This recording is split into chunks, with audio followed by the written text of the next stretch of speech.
Lutino wano ku Radio Simba Peter Kibazo mu studios ogikwanjulira osibyeyo otya ampulirize yakoze olwaleero weebale wonna w'osinziira otuwuliriza tukwebaza okubeera ng'okola bw'otyo. Peter Kibazo nembeerawo mu studio za Radio Simba. Ndina Ibrahim Ssemujju Nganda mbaka w'abantu b'ekira mu lukiiko lw'eggwanga. Naawe ampuliriza wonna w'osinziira otuwuliriza. Richard Baguma olwaleero tajja kusobola twegattako yatambuddemu. Honorable Ssemujju buuza abantu. Basabana banyabu awuliza Radio Simba balamusiza mu linnya lya Mukama Katonda w'ekitiibwa. Assalamu alaikum wa rahmatullahi wa barakatuh. Ampuliriza tutambula ebintu ebyenjawulo katabalwa ande katabalwa kantandike naawe ande katabalwa angambye nga nzija wano olwaleero kibazo ande katabalwa ali mu magye gaffe aga Air Force ali ku rank ya major angambye nkugambe nti I hope Ssemujju agenda kubala abafudde celebrating endooza mu njogera yagaye nti ndooza kinamutwalira omwaka mulamba nga ali ankoko abafudde bali 306 asimanyi oba bawere 306 you see mu parliament nasooka nga abasirikale ba UPDF abali Somalia bantuukiridde wetwagendera nga babasasula $1,200 nga gavumenti ya Uganda basalako $200 kati katabalwanzi gwalowooza nti abasirikale abali Somalia tebanjagala ate nze gwe bajja wange ne bawaaba bwe nkituusa mu parliament nankabirwa nayogeranga katabalwa ne mugabo nalebo nankabirwa abasirikale bamanyi nti gy'oli gwolowooza lwaki nze atabaagala ayagala bafiire Somalia ate wange gye baddukidde wenjogera naawe kati saawa zino babayita batoko group nyina benabadde nabo nga baŋŋamba mulimu n'abapoliisi kati bagenda basembayo tusasula mu Maachi nga kati banatusasula era nga bakomyewo wange Ssemujju Nganda abasirikale bantegeera bulungi okuva mu ntandikwa nze saabagirako Uganda genda Somalia meeting ya gye bayita ya AU eyatuula Ethiopia Mwami Museveni yali omu ku baayogera era okwogera kwe UBC n'ekuleeta Mwami Museveni n'agamba tagenda kukkiriza Basomali kuba Islamaizinga. That was his speech. Tajja kukkiriza kuba impozinga ku Busiraamu lwa mpaka kubakaka Somalia abantu abaliyo ebitundu ebisuka 98 ku 100 Basiraamu.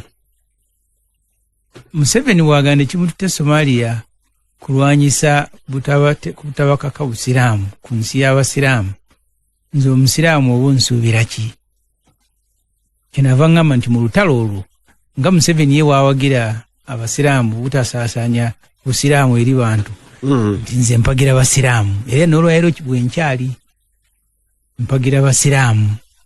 bwe babeera nga abaagendayo baagenda kugaana Basiraamu kufugwa nga bwe baagala. Naye ekyo tekitegeeza nti abasirikale abali abafa tebannuma. Abamu si baluganda ba Museveni ojja kwesanga olumu n'abamu nabaluganda bange kubanga amagye abagayingira tebamala kubuulira ogenda kukanga Peter gubatiddeyo wa luganda lwo ng'ate gwoli mu kukaaba nga Museveni mutabani we teyagenzeeyo.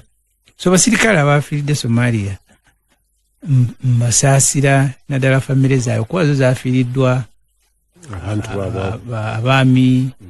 nko mwafiiddemu abakyala abaana baabwe iriyale mbasaasira mu mutima omulungi naye olutalo lwe baliko siruwagira simanyi bekyo ntegerekeka bulungi mbasaasira olw'abasirikale abaafudde naye olutalo lwe baliko siruwagira. Teriiyo muntu ayinza kwogera nga Museveni bwe yali ayogera ne wabaayo Omusiraamu agenda omuwagira. Point number 1. Point ey'okubiri ne bwe yali badde nga Museveni tayogedde bw'atyo nze sirowooza ensi ya Somalia yakulemberwa Siad Barre myaka 24 nakyemaliranga Museveni n'agifuga n'abuuza abantu emirembe mpaka gavumenti ye lwe yavaako. Gavumenti ye bwe evaako nibeera ng'olumusi tubulaba Sudan nga teriiyo nga teri gavumenti. Ekyaddirira abaalimu abasirikale abakulu kubanga Somalia abantu batamanyi ngo jjoko kuba nti basiraamu balina ebika. Kati ab'ebika buli omu n'asalako waafuga.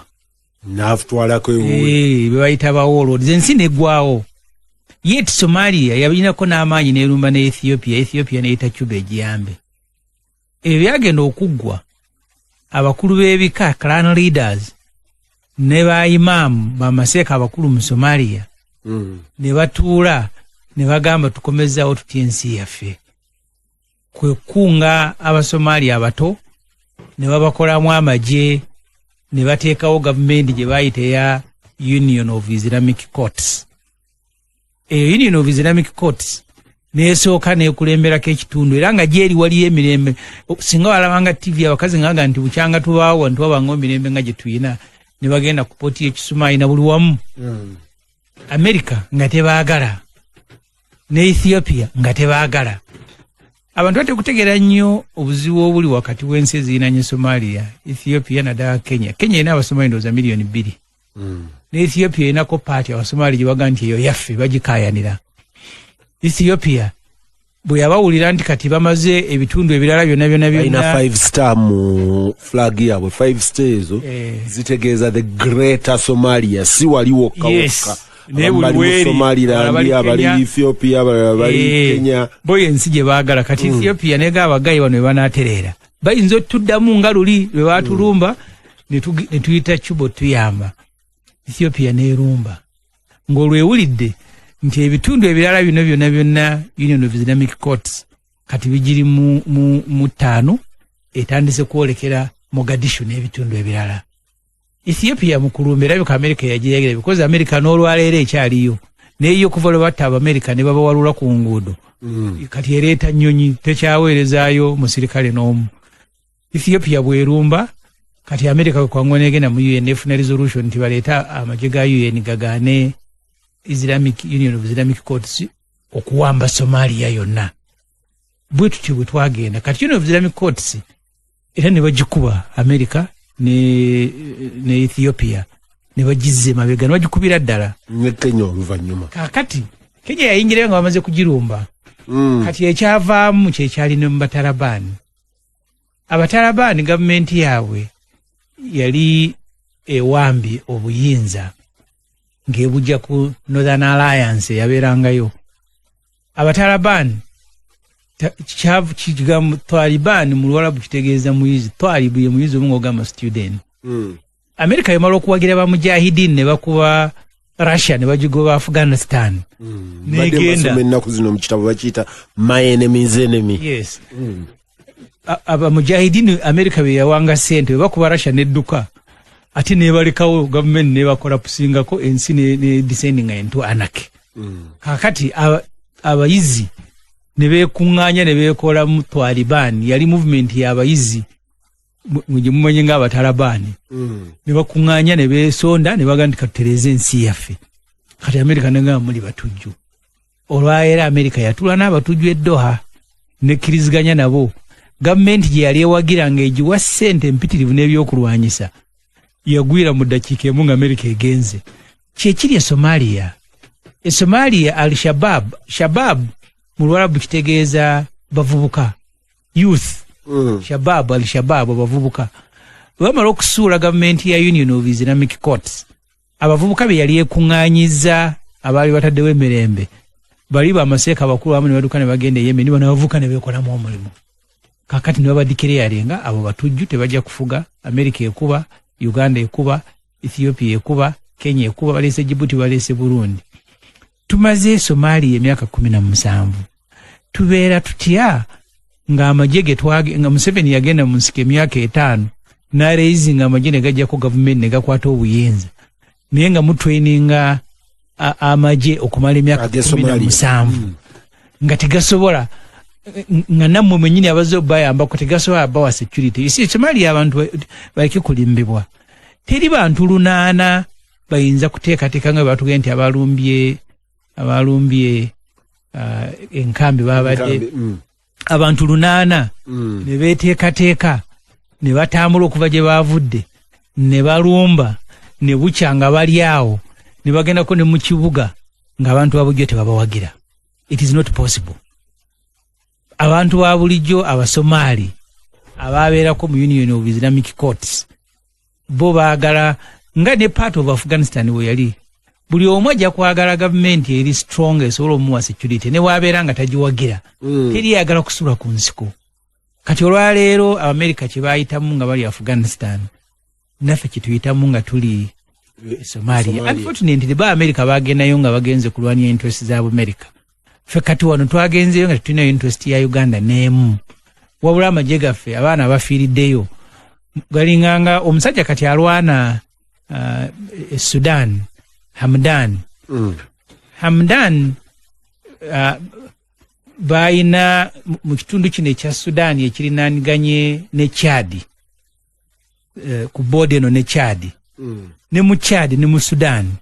kitundu ekirimu abadugavu ne kirimu n'Abawarabu Dafu n'okugenda ddala okutuuka okulina na Chad. Bwe baali balwanisa Bashiru nga abaddugavu naddala abaddugavu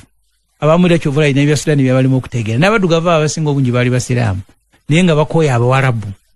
mu kwekalakaasa kwabwe nga baagala kugoba gavumenti ya Bashir. Abawarabu abaaliyo ne beekolamu omulimu balwanyise abaddugavu abali mu Dafu n'ebitundu ebirala era abaddugavu be baatuuma amagye ago be bagayitanga Janjaweed. Baddugavu be baali bayita Abawarabu bano abeekozeemu omulimu. Kati Hamdan watandikira eno ne muno omulala wa Hilali bwe bali mu kusooka actually eyali abakulira Janjaweed Abawarabu bw'amala okuwangula olutalo luno olwa kuba abaddugavu ate Bashiru n'amutya n'amugobako n'alyoka aleeta Hamdan amukube Hamdan taking over. But the point is nga bw'olaba Bashiru yaleeta Hamdan najja kati olwaleero nga Hamdan yalwanagana ne gavumenti je yayambako kutuleeta mbuyinza eriwo. Hamdan yatuuka nga ye mubbi wa golodi awo mu katundu konna ye mubbi w'amafuta n'afunayo kyenjagala okuleeta ku Uganda. Bw'amala okufuna amagye batebeeza nti ayinza okuba alina amagye gasuka n'emitwalo 10 n'agafuula gakupangisa. Saudi Arabia wegenda Yemen ne muga atuweyo emitwalo 2 ne bamuwa $1 billion. Kyovula gavumenti eno yali yes n'afuuka nga amagye aga Hamdan ge galwana e Libya otawo olubaddeyo Egypt enayo interest ne Turkey kati nga waga Hamdan nze mpaayo omutwalo perezaayo. Kati Uganda tesobola kutandika kukola bintu ebyo nti America egenze kulwana Somalia nega mperezaayo amagye. Hamdan okitadde wala. Hamdan is a criminal. Hamdan alinga Vanguard Wagner boba criminal baina criminal gangs. Criminal nabo bawamba gavumenti. Kyovula kati ali mu gavumenti nga vice president gyalwana. Takyali criminal wa ku street era gavumenti gyalimu. Abamerika bagiri kuorganizinga ne sanction bazibajjako. Gogolowooza nti ndali awo vagabond. Sanction nga Bashir amaze omujjako mu gavumenti erimu Hamdan as vice president. Era kyobola olwaleero bamutwala America ne Saudi be bataddewo entegeregana eziri ejidda bamuli kuorganizinga balige nti ati tujja kutula n'oyo musiru. So kati kyekizibu ekya Uganda nze kyendaba kyetuyina amagye gaffe agali Somalia agafa agali Somalia tegakulemberwa warlord. It does not matter. Oyinza okukola obwa warlord we twali tuwagira M23 twaliki twali tuwagira ki UN efulumya reporting ega nti abayekera abatuusi abali e Congo mu Kivu wansi eno South Kivu tubawagira olw'amawanga kyonga nti ne gavumenti kyovola basobola okubeerayo state terrorism nga gavumenti bwegenda nenonya ba terrorist ku street ne gavumenti esobola okubeera ng'eri involved mu terrorism. So ekye Somalia gye natandikidde yes abasirikale aba Uganda bafiirayo bannuma era nsaasira famire zaabwe naye olutalo lwe baliko siruwagira 100%. In fact nze ndowooza ni Museveni yali wadde ajja amagye ga Uganda e Somalia n'akomyawo abaana interest zaffe endala kubanga wali bwe weeyongera okutabanguka bakkirira eno emundu ziyite Kenya ne zisiba nga ziyingidde eno Karamoja Bakarachuna ne bazifuna kano erinnya lyerabidde owa UPDF bamutwaye Luzira nga bamuvunana kuguza Al-Shabaab mundu simanyi oba okyajjukira emundu zino eze Karamoja bazijje Kenya kuba ne Kenya mu Baturukana wona emundu zijjudde ne zino ze bapangisa ne bagamba nti poliisi yapangisiza emundu ne batta abantu emundu abantu basobola okuzifuna e Yemen emundu zijjudde bano bowulira aba pirates abagenda ku mazzi ne balumba gundi zino ez'amafuta emundu actually golooza nti Abakaramoja we bali bebasinga okubeera ku border lwaki olowooza bo balina emundu olowooza nti bonna bazijja Somalia Somalia bwe wabeera ne Union of Islamic Courts ng'etaddewo eyimpozinzeeyo authority etaddeyo order kyali kyangu era America kye balwawo okutegeera n'akubadde nga bategeera nti kiri kyangu nnyo okuddira Abataliban mu Afghanistan n'obaleka mu buyinza n'otandika bakozesa omukono ogw'ekyuma accountable ku bintu ebikolebwa Afghanistan ng'ensi okusinga lw'obakuba ne babeera mu nsozi ne bakuba abantu bomu ne beetegekera nawo okulumba gy'oli n'obeera muyoleke nabo kati olwaleero America yali yagaa nti wano batujju omuli n'omu gwe baateeka ku list ya most wanted terrorist ne batuuka okuba nga batudde naye Doha mu kisenge kyekimu most wanted terrorist bino abantu Peter babiprofilinga abantu nze naye n'omwalo omupalestine twali Norway Oslo University ne bamubuuza lwaki mukwata amayinja ne mukuba tanka z'Abayisirayiri isn't that suicide is it stupid omwana atugamba nti tewaliwo option wakati wa bulamu na kufa ne bw'otaakuba tanka mayinja era bagenda kujja bagiroolinge mu nju yammwe babattiremu naga waakiri ogikubako kale waakiri ne waakutane nga naye anyiize nga talinganga ali ku pikiniki abantu musobola okuba drivinga mukola ebikolwa eby'obutujju gwe Somalia waje wali wajiwulira before nti Abasomali baali batujju waje wali wabawulira nga tibannaba kugenda kubalumba kujjako gavumenti zaabwe njalombulire nti ena ensi gye wawulira waliwo ku hijacking ennyonyi waliwo okutega bomu nga baziteze Basomali kyekyatuka ku Trump afulumya listi ya ensi z'Abasiraamu zitakirizibwa kuwa visa Iraniani n'azimenya bwazimala abaali bavuze ennyonyi ne bakuba America bonna baali ba Saudi niye Saudi olwokuba bagagga teyateekako Saudi bo baasigala bafuna visa zigenda mu America ne bamubuuza nti abaakuba bomu wano bonna their nationality baali ba Saudi kakati Saudi ebeera etya nga yo teri ku listi yaabo boomye visa ate bano abatatukubangako n'ogamba nti be ba terrorist kati bino mulimu ebyobufuzi ebiri international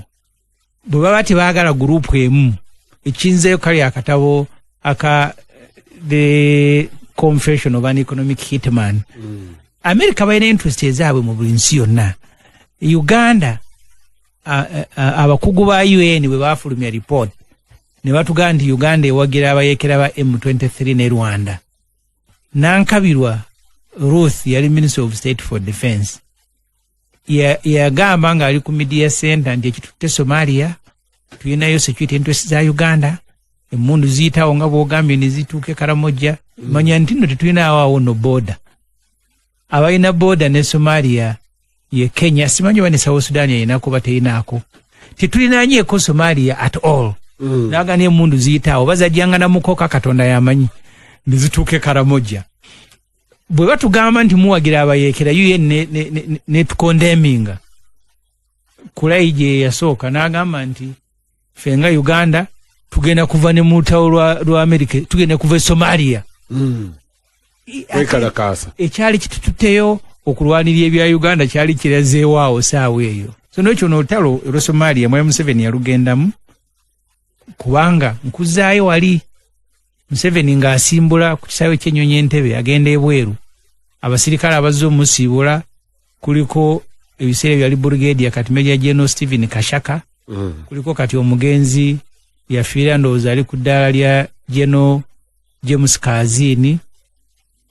nga kuliko omulala yali Tabane, yali Kano Tabane Kyabihende, yafane wa muziki ekiruhura.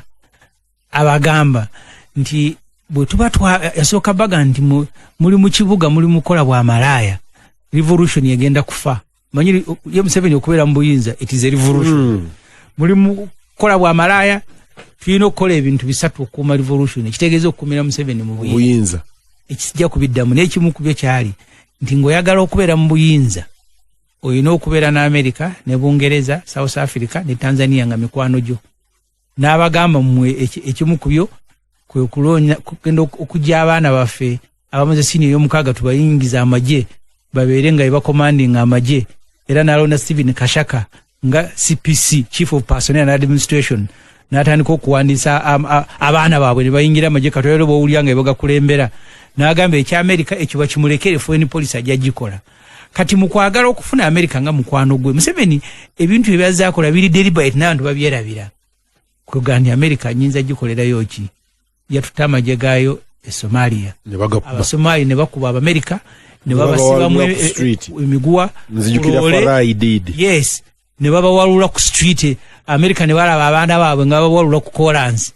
Ne baga nti amagye gaffe kati kukuva Somalia. N'olwaleero interest ya America gye yeewaniya ku mulundi guli tevangawo. Naye kati yakyusa kakati bana abaffe bogambye nti tubageza ku Hamdani kuba twalanga amasinare bawagana aba Russia. Omulimu gwe tukola Somalia gwego gwa mashinare. Nze ndowooza gwa masinare ndowooza nti Mwai Museveni kino ekyabaddewo talina kuddamu kwewerera abaali Shabab. Akolenga America bakola mu Afghanistan. Ajeya amagye ga Uganda bakomewo eka. Abaana after all basooka okugenda babawanga $2,200 nga basirikale ababulijjo olubwavu obuli mu Uganda by the way nga baagala okugenda. Bangamba n'okugulirira bagulirira bagende. Naye kati babawa bina. Bavaayo eri tibakyabawa babanga $1,200 gavumenti ne basalako $200 buli mwezi. Kaakati babakendezaako babawa awo mu bina. Nze ndowooza nti awo tubanga abagenzi era Museveni kyadayogerako mu statement ye nti temulowooza nti wano okugenda Somalia ye nyina amaano gamba nti ayagala kunoonyereza alabe kubanga alowooza mwabaddemu obulagajjavu. Weyabadde ekyankwanzi yagaye nti be basindise okugenda e Somalia mulimu bakuuku, mulimu ba driver, mulimu ba personal assistant, nga golowooza nti lwaki abantu batuka okukola ekintu ekyo nga tugenze kuwana lutalo nga nabo bakakasa nti lutalo lwakufana kuwona si lwa byanfuna. Kituuka kitya nga abagenda okusindika amagye Somalia bakamanda basindise ba personal assistant baweereza abafumbi n'abadereva. Ne woba oli musiru oba otandise okumanya nti n'abasirikale mu mayindi yaabwe mission ya Somalia yakukola sente yakufuna buli omu noonyayo abakuli ku lusegere mu magye obasindike bagende bakwate ku $. Iriya olutalo goleza nti Kongo basindikayo badereva baabwe etali 10 kye bafunayo abagenda okulwana bagenda okulwanisa ADF ozani banze okusindikayo badereva baabwe ba personal assistant. Because maybe olwokuba tebannatulumba nayo tetumanyi. Bayinza okulumba nga Olalwanda we yatulumba niti bagenda kulumba nga Museveni bwagamba nti eno base gye baoveraninze ali mu kunoonyereza naye asuubira nti yabaddemu abafumbi, yabaddemu personal assistant, yabaddemu ne badereva. Ekyo nga president yakyogera n'osigala nga gw'okyalowooza nti amagye ga Uganda gagenda Somalia kulwanisa batujju nga bw'otwala badereva we baba balwanyisa. Yeri tekikwetagisa kubanga olene badereva ba magye kubanga kino sigamba nti bajjeyo dereva wa Ssemujju bajjeyo badereva ba magye but nze n'ekyo Ssemujju nkisanga nga simanyi what was the intent ya Mwami Museveni okujja okugaa nti wabaddewo obulagajjavu wabaddewo obutakola nga butateekeddwa kola then n'agenda down n'atandika okubreaking down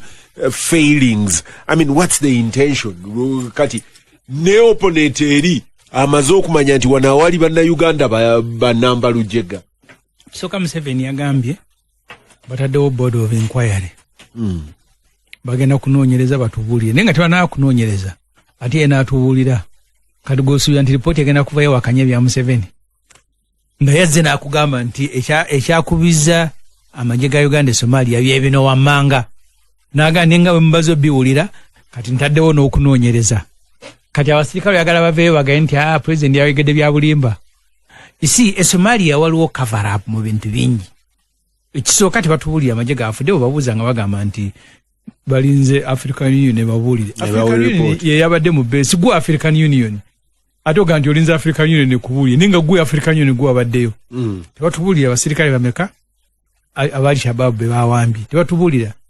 abafunye ovune na waje bajanjabirwa story yo nayo nate yawukana buli tubade n'obuziwe butyo bayira we Rwanda lwetu kuba kisanga 1998 na lino zana akatani kokola ku monta 98 Rwanda we yatukuba omulundi ogwasooka twafiirwa abasirikale abawera olukaaga kubanga yes a whole battalion was wiped out oje simanye wa report ya Mbabazi Salim Sale ne Tinyefuza wagisoma bwe yali ennyonnyola report eyo dwaki mu UPDF basasula abasirikale ab'empewo yava ku kiri ekyasooka ekyaba sajja yani gwe baazike buhweju yali brigadier gwe bagamba nti eyo kya Republican House Tadeo wawo Tadeo Kanyankole waliwo ne Kashiringi Tadeo Kanyankole yalabika ndowooza kati mu report ya Mbabazi bajja banyonnyola nti okusasula abasirikale ab'empewo okwavaawa ne bagamba nti amagye ebiwandiike byali bikwata ku magye nga bakayingira mu buyinza ebiraga bali mu bamekana ki babyokera mu Republican House ne bayitawo ekiseera nga tebamanyi balina abasirikale benkanawa ne badda mu report y'emu eyo ne bateekawo nti obuzibu obulala bwava mu lutalo lw'Ekisangani abasirikale abaafa teriyo abamanyi ne ku strength tebasigalako bakama baabwe nga sente bazifuna ne bazikozesa ebyabwe kati awo era bwe baatuukawo ku basirikale abaafa Ekisangani bateekawo ... ne namba ne batagiwa naye nze nali nkyali mu mawulire and I am very sure byenkugamba Rwanda yatukuba buli battalion y'amagye battalion zibeeramu zijukiza amagye kankukeberere battalion ebeeramu abasirikale 700 naye wansi wa battalion waliyo eddakawo generabidde ginoonye kati eyo battalion usually ebe eduumirwa kano wansi we ngaliyo bameja nga mukaaga era babayita n'abaziika ekapeeka abaafiira e Rwanda naye ne lwaliro namba tebagitubuulira battalion bawera bava ku 7 mpaka 10 yes naye wansi wa battalion wabeerayo waggulu waliyo division waliyo brigade abasirikale 210 naye wansi wa battalion waliyo nerabidde gundi division wansi wa battalion waliyo unity endala y'amagye nerabidde zibanga 7 ba mukaaga ezikola battalion nga buli mwere abasirikale nga 10 usually abaziimpeereza ranking zammwe aba abaduumirwa aba major abali wansi wa battalion then battalion eduumirwa kano mu magye ga Uganda structure kati kano Sula Ssemakula yali aduumidde battalion eyagenda okulwana ne Rwanda era yawonawo ko n'abantu batono numbers tebazitubuulira eze Somalia tebazitubuulira abantu nga bafiidde ku lutalo lwa Uganda tewaliwo na kigaana kubaleeta kololo nga Amerika bwolaba Amerika walaba bwe yali eva Afghanistan ne batta abasirikale baaliwo babiri ne batwala mu nnyonyi ne bakola omukolo ne babawo ekitiibwa ne babasiibula aba Uganda tubaziika mu kyama yeti abo nabona abaana baali baleese kololo abasiraamu ne tubasabira n'eddiini endala ne zisabira abaliwo ne tumanya bameka abafudde ne tubaziikira mu buzira bw'abantu abagenza okulwanira Uganda ebweru ekibikuumyanga byakyama kiki nti abasirikale abalwana Somalia bwe bafa temujja kumanya ne Museveni alina ya ab'amajyebe because amajye nga gali ku lutalo bajja ne bakugamba nti tufunye casualty tufunye abafudde bwe bati ne tufuna abayinja ne tufuna ne missing in action nti abaabulidde yawo betamanyi kwatonza gamba nti baba wambye nga tubalabyeko nabo ne baba ezo nazo ne namba tebazituwa so nze yakuddamu kyenzize nga nyoge otolo Somalia emyaka 16 ye twagenda okuyambako Somalia okuzimba amagye tulemereddwa nga Amerika sente ziyasaasaanya obutitimi n'obutitimi ze yagenda okuyambako Afghanistan eteekewo gavumenti ewagirwa UN neremererwa Amerika negandi naffe tukoye tugenda musawe mu abatalabani ne bajja ne overrunning ensi Afghanistan nsi nene tunza ganti government je nga amajege mbadde mu training ebanga ne banga abo bali bateseza ani yateseza nani no government Museveni okulwana eriwero okufuna obuwanguzi Museveni yali awagirwa abantu beruwero n'abasinga obungi mu Uganda ekitwawo omuntu n'ompita akikulimba abantu bawagira Museveni ajjeko obote era naye kyava yewaana agamba this was a people's protracted war bantu bebalulwana abasomali baleka batya Al-Shabaab abantu 8 nga batugambye ne batambula okuva gye baava ne balumba amagye ga Uganda ngate n'abamu ku basomali betubadde tutendeka wano ku Oliver Tembo ne training z'amagye endala bwe batuuka yeri nga beegatta ku Al-Shabaab nga olana n'Abafugani bwe bakolanga ne bagamba nti mu kampu Abafugani ababaddemu nga be interpreter bakolagana n'amagye ga America olwalera akutte munu nakuba America naye ng'ate yabadde abayambako so otalo luno teruyinaawo njawulo n'otalo lwa America mu Afghanistan okulwawo obutavaayo kubeera kubaita okusavinga face twefuule nti otalo tulwana lutukwatako era tujja duwangula it is not possible Mwami Museveni akwata abaana b'abantu abali Somalia ne bana abafuna mitwalo 4 wano mu UPDF at least obulamu bwayo tebugenda kugenda mu ngenda gye bugendamu. Ampuliriza Lutindo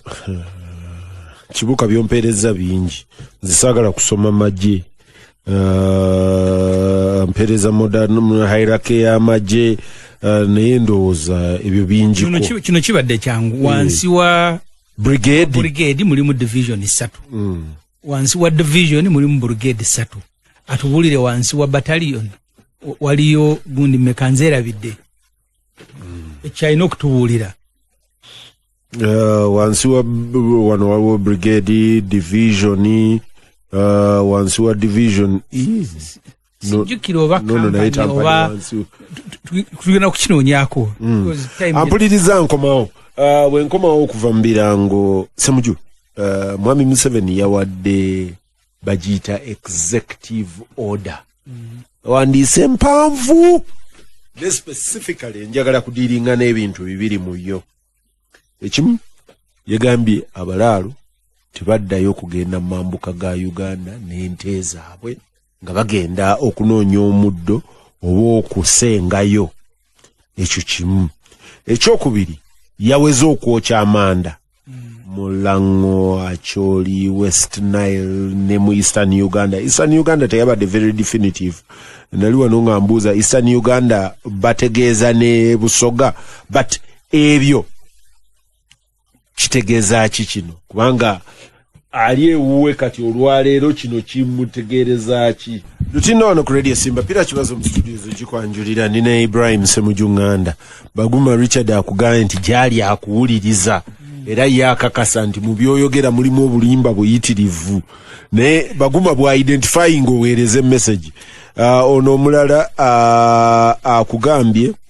nti ekisoka nti ensimbi zobadde oyogerako agambye nti babasasula $406 yes that's true which translates to about 1.7 million baga nti omusirikale singa afiira mu ATMIS eno babasasula family bagicompensating $5,000 eja $. Bachaji compensating ono bwagambi figures aina well Ssemujju should also be truthful and discuss the matter in its complex form. Don't neighboring countries have a genuine concern on Somalia becoming a staging ground for the spread of political Islam in the region? In the case of Sudan, isn't it Muslim nations UAE and Saudi Arabia and Egypt fearing the re-arise of the 1881 Mahdist revolution that fantasized a pure Islamic revival? Aga nti naye tadauti nganti eno tuliyo nga bamasinale naga nti naawe tunuulire ekifaananyi ekinene Alan Ttaka abadde akuweereza nti kyetubadde tubuuza aga nti companies eziddirira brigade eziddirira battalion wansi wa battalion waliwo company yes. ono akuyita Kyankwanzi aga nti Ssemujju ajje Kyankwanzi tumusomesa amagye manyike ekitundu kyagala kufuuka w'amagye ate eddamu abo tukyuse subject okusooka lyaŋŋambye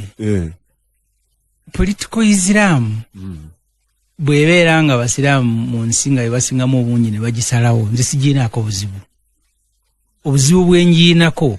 ye muntu yenna okwimpozinga enzikiriza yoba busiraamu obukatuliki ku bantu kubalala nga si konsensasi yaabwe. Kati omuntu mu Uganda simuwagira kujja kufugira Uganda ku sharia because abasiraamu Uganda si nsi y'abasiraamu yaffe ffenna. Naye Somalia babeera nga bali 98% basiraamu niwaga ndi bagenda kufugisa Qur'ani sikiinaako buzibu nga ne wabayo ensi simanyi Roma oba efugibwa ku mateeka ga Bible I don't know nedda nze siina buzibu buli nsi okwefuga nga bweyagala ekyo sikiinaako buzibu. Obuzibu bwennyina ye muntu okulengera abayi naga nti mulwaki mwefuga bwe mutyo saagala mwefuge bwe mutyo naye nga abagamba even an outsider ng'omanyi nti Islamic Party yawangula okulonda mu Algeria ne bagijjako Butafulika okujja naye ng'ewangudde ne bagamba gye mujje kuba Muruki bawangula okulonda Egypt, America, Saudi Arabia, yes, America, Saudi Arabia ne United Arab Emirates ne bajjako gavumenti ya Muruki naye nga gye bamugamba nti omusajja omusiraamu nnyo ayinza okujja n'ewaffe n'abasiraamu n'abenkalegi nga bajje bakulembere. Nze obuzibu mbuyina ku muntu yenna oba wera ddiini oba amawanga n'agenda n'afugira banne nga abafugira ku interest za ggwanga lye oba za ddiini lye mu nsi ng'eyaffe eno it must remain a secular state kuba tulimu abantu bangi. Naye abasiraamu gye bali oba Saudi Arabia kyova olaba Iran is Islamic state bo nsi yaabwe bwefuganga basiraamu. Saudi Arabia ne mu nnyonyi bw'oba omuwoli baga nti ogwa wano n'omwenge era tovaamu n'omwenge bajja kusiba kuba bo basiraamu bwe batyo bafuga. Kati obuyinza obujjawo ogenda Saudi Arabia nowaga nti nze eddembe lyange okubeera n'omwenge wano walabye twadde mu World Cup ekata ne baga nti kale engeri gye muze nga mulimu abatali basiraamu omwenge mujja gunyweranga ku National Theatre wokka sigwa kujja mu bisaawe ne bayomba lwaki mwayagadde okweta World Cup nga mujja kulinyirira eddembe ly'abakyakaze. Exactly. Kati buli nsi eteeka okufugibwanga bannannyini baayo bwe baagala. Kyenayagala kukata kugamba amband za LGBT nti wano temujja zambala. Exactly. Yo ensi gye muzzeemu bwetyo bwetambula. Abasomali nkugambye onangambye nti political Islam naki ambuulireyo wajja yali awulidde nga tebanaba kubalumba Abasomali gye baali bateze bomu wajja yali awulidde nti Abasomali bagenzeyo okusupportinga gavumenti eriyo ambuulireyo interest zaabwe zibadde ziri Ethiopia kubanga mulimu party gye balwanira zibadde ziri Kenya kubanga eri Abasomali milioni 2 mu Uganda baali bajjamu nga bagenda mu nsi endala okukola. So politics owaali gyonna naye mutegeerako ekitono ekimala. Kakati olwaleero kyova olaba Uganda erina interest ye Congo ne Rwanda erinayo interest waliyo abatuusi era kyova olaba ffe ne Rwanda olwokuba President Mutuusi ffe be baagamba nti twagenze kubawagiranga abatuusi M23 ebyo tebiggwa buli omuntu wabeerako n'abantu be nga ggwanga lye lumu naye ne mwenda ku ne Russia bwakola Ukraine. Yes, ganti waliyo Russian speaking people gye bali mwaba suffocating nze wonna ne mubafula bawo tujja kubalwanirira abo tubasaleko. Kati ezo entalo ezo omuntu siziwagira nazo nze by the way naye omuntu omulaba nga abeerako ne reason nali ne andu mwenda nga ngamba nti gavumenti ya Rwanda eriko yatondebwawo kulwanirira abatuusi be batta nti bwe yatondebwawo kulwanirira abatuusi abaali batulugunyizibwa bamale babatte ne mu genocide ewuli etya nti ate waliyo abatuusi e Congo bali mu kubatta n'esirika nga mbuuza gwe ekyo yagalayo ekikola etya nga wano yazze abatuusi baali babayisa bubi ne bava e Uganda ne bajja ne balumba ne bakwata obuyinza abamu ne bafiiramu bangi genocide nanga nti kati abatuusi abali e Rwanda bawulira batya nti abatuusi bannaffe abali South Kivu eno Kongo eri mu kubatta ne basirika olwa kisoboka. Kati Abasomali balina obuzibu bwabwe wakati wa Kenya oba Kenya ne Ethiopia because eri Abasomali neeri ffe tetulina okuva Somalia tukomewo wano abo babiri abo abalinayo interest eziri immediate bagende besorting executive order executive order za M7 nazisomyeko nenze ndowooza ndi za byabufuzi. Lwaki ndowooza ndi za byabufuzi? Nabadde ne omubaka omukyoli ku ADM Mapenduzi yakiikirira yali chairman wa Gulu district kati yakiikirira Gulu we yafuka site ne bagisalamu constituency emu ku kibuga ky'Eggulu yakikiikirira ne mugamba ate nga kinamwe nkikiririzaamu kina kuzina abakyoli mugenze mufuuka mukwano gw'NRM era mu kalulu akawedde omungi ogusookedde ddala Museveni yawangula ebitundu bya Kyoli kati ne musuubiza nti ekintu ekyatuuka Eruweero Nakaseke eri Kyankwanzi Kiboga Nakasongola olutalo lwa Museveni nga lwakaggwa nze ku kyalo gye Lwansanga gye nzaalibwa Ebijjaaba baatugambanga nga bayitayo ndowooza Bulemeezi eyo nti waliyo ettaka osobola okugenda n'otwala ettaka liri awo Nagalaale. Olwaleero abalaalo ne batandika okuteeka zifaamu mu bitundu ebyo Nakaseke, Kiboga, Kyankwanzi, Nakasongola Ngoma kati bali Bbaale kubanga ebitundu ebyo Museveni yalani olutalo byabeerangamu abantu batono ate n'abaalimu abatono ne baddukayo nga teriyo security ne bisigala nga vast land eri empty almost kati ne bagenda kisooka basooka ng'ettaka bayitunda layisi biri eyo mu byalo nyine emikwano gyange mu parliament amu bakigaba alaba Mwankole balinayo nabo faamu kuziika yagulako emitwalo 230 kati ndoza legenze ku milioni 4 niye mu kusooka bonona baagula ne bateeka yende. Nze ngenze mu district za Kyoli Nwoya mbadde Gulu mbadde Amuru nakajiwa emirundi 2 naye ng'ovuga n'ova wano tuli ku Radio Simba ekamwocha n'otuuka emukono nga tosanze enju n'emu nga ttaka kkalu naye kyakinalabayo nga n'ebibira babitemedde nno ddala kati NRM buli woogisenza neeraba ettaka ekkalu abalaalo nga bajja nga bwe bazze gye nkugambye kinadde nga Mapenduzi nti mwennaku zino bakoze omukwano ne NRM mwaite mbasubira nti bajja kujja mukwano gwo bwajja nga tonyiiga ffe waffe bajja ne bagulawo faamuzi bali Luweero bali Kyankwanzi bali Luddawa nti mubeetegekere bwetegekezi baba ne mundu zaabwe ne basalako ekitaka kinene oli n'ateekawo ente kuba Museveni yabagamba balekerawo nomadism takyayagala era ne mu executive order yagambye okutwala ente mpozi ng'otukakasa waguze n'osiba akatimba tolgenda kubeera nomad kati Mwakyoli tibalinganga wano mu Buganda ettaka liri lyabika kikyangu genda nakyo president yakinotiza n'ekyo Ssemujju era ndi musanyufu siroza nti nakyo kikyali musanyufu jagala abalaalo bagende byabika bannabyabufuzi abali beelite ba Kyoli bagenda ne bapasolinga out ettaka eriwerera ddala era mikwano gyaffe obamanyi osanga oli nga nti alina square miles ali makasooli alibaki nti oli alina square miles 15 introducingayo freehold netennaba kubeera dominant nga bweri wano nenze ndi musanyufu njagala abalaalo bagende Mwakyoli batwale ettaka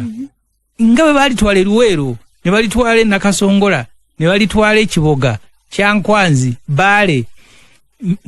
ndi musanyufu first of all bateka okumanya Abakyoli nti abalaalo Museveni baagamba nti mulekerawo nomadism nabo bazaala ewaabwe baali pasolinga bwokwatanya kayita yibande kubirivaawo bayita Lwakitula erigenda okutuuka ndowooza Kamwenge gye liggukira kuliko faamu okuzijjudde bazisibye kati abaana baabwe banaasibawa bataata basibye n'abavubuka kati abaana basubira ne bagenda kusibawa balina genda kusiba Amuru balina genda kusiba Nwoya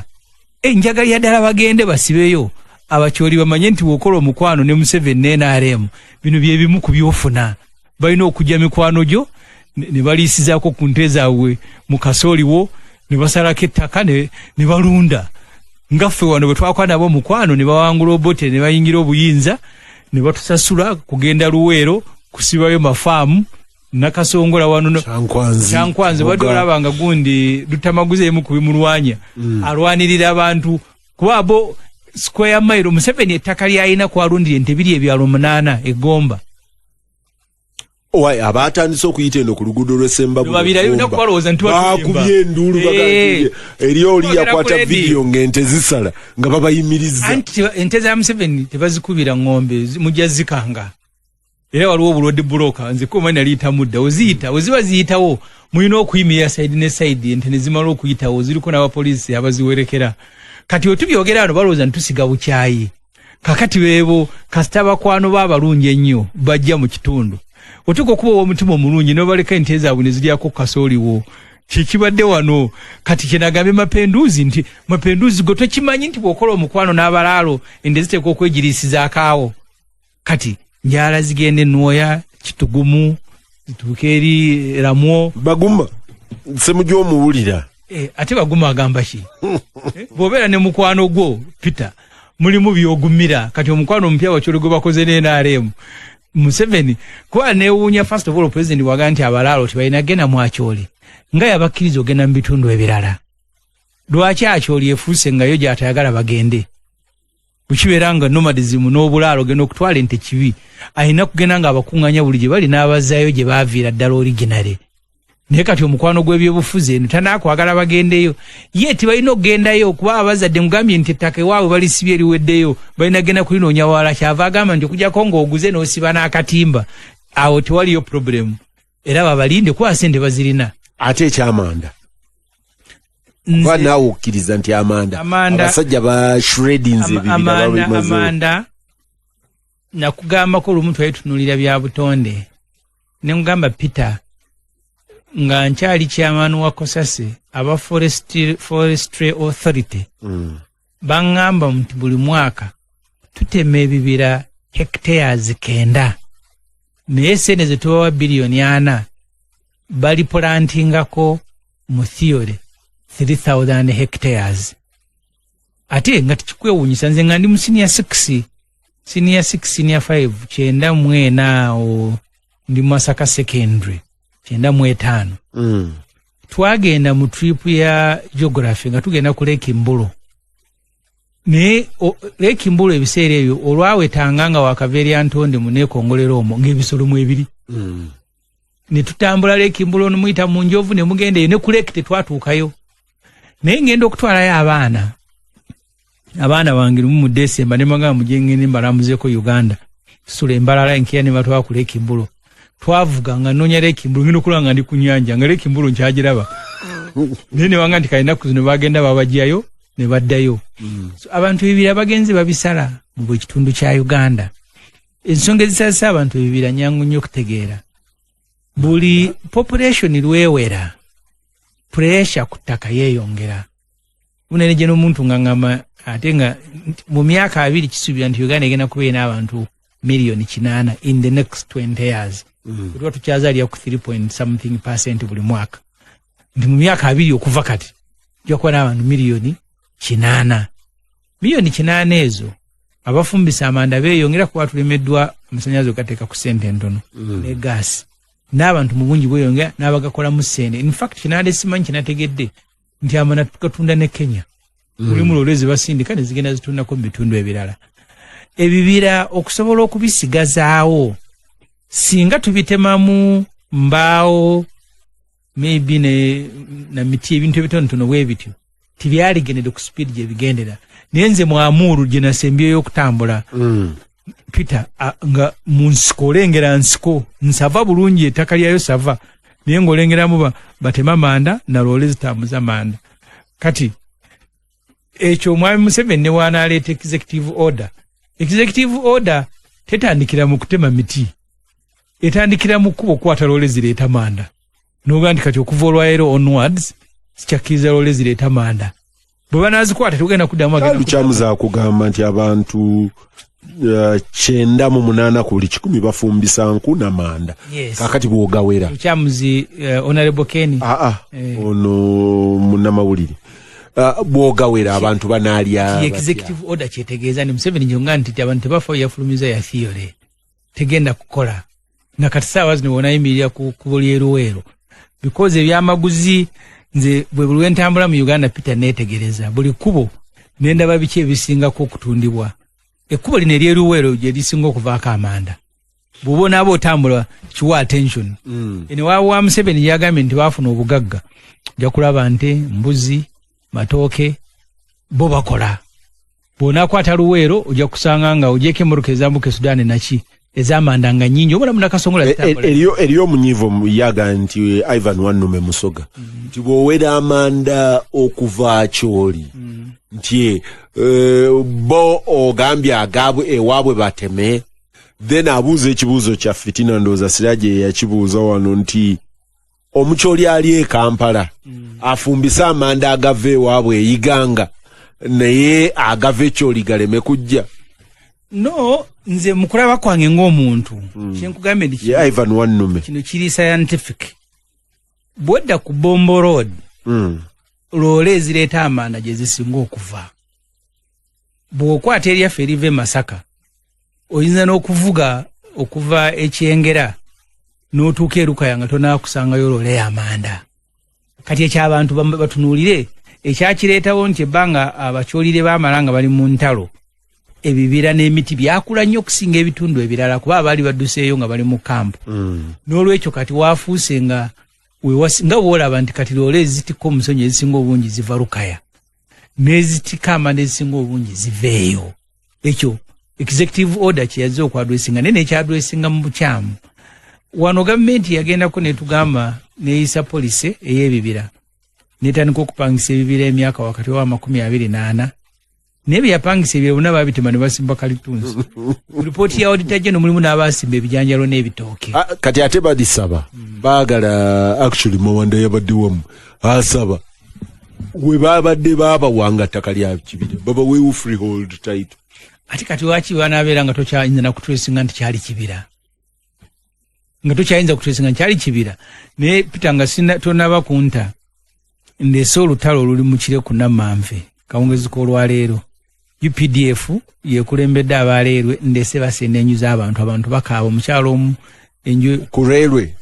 enju ekubye n'omwana ndeese balaja n'omwana ayo kafiiriddemu mu nju nenkubirako abasirikale nkubidde ku layije nenkubira abaleerwe ndi niwe mba muleeta leerwe nga yakugasa bantu kakati ate mmwe amagye mwe mugenda ogitambuliramu nga bwe muzze okolera leerwe ate mubalese mubase so kikavuyo mbaddeyo personal kawungezi naye ng'emboko zinyooka